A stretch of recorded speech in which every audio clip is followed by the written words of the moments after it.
ఖమ్మం జిల్లా సత్తుపల్లి నియోజకవర్గంలో రెవెన్యూ శాఖ మంత్రి పొంగులేటి శ్రీనివాసరెడ్డి పర్యటించారు. పెనుబల్లి మండల కేంద్రంలో కోదండ రామాలయంలో ఎమ్మెల్యే మట్టా రాగమయ్యతో కలిసి మంత్రి పొంగులేటి ప్రత్యేక పూజలు నిర్వహించారు.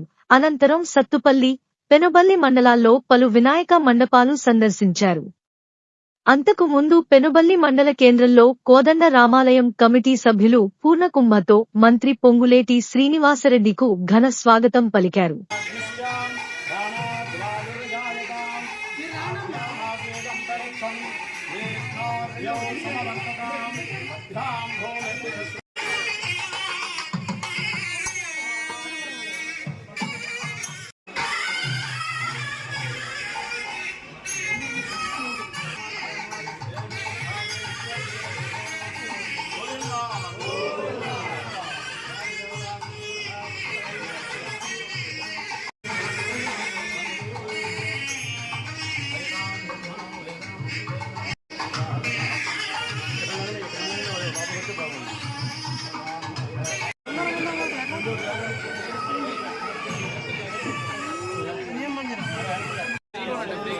కొంచెం వస్తాం మేము వెనక్కి కనిపిద్దాం.